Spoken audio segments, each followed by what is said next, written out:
I came up with the Muggy idea on a sailing trip coming back from Cherbourg to Falmouth. And that's where Muggy was born.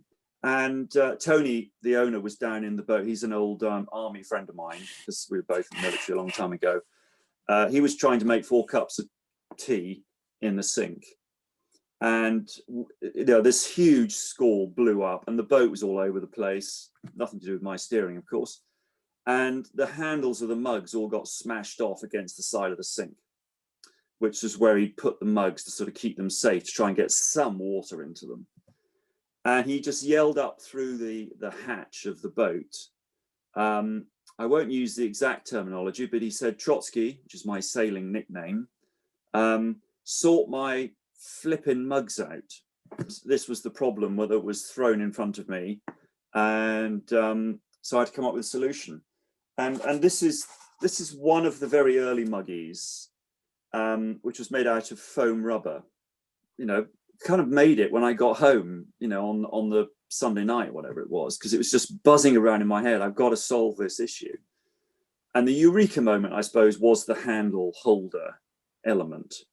And it had to fit in the sink, and it had to be carried with one hand so that you could hang onto the handrail as you clambered up onto the deck.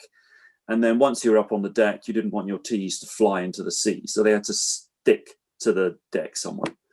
And that was basically it. So I originally contacted the Growth Hub guys to point me in the right direction as to where I could get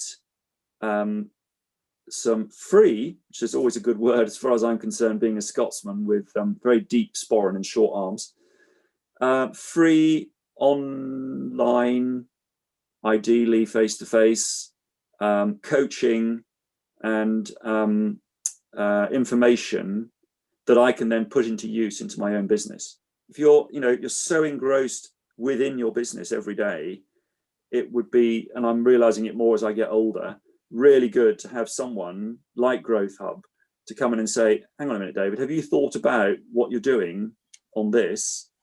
Because we've got someone who can, give you a couple of hours help on rewriting your front page of your website, because that's something I know I need to do."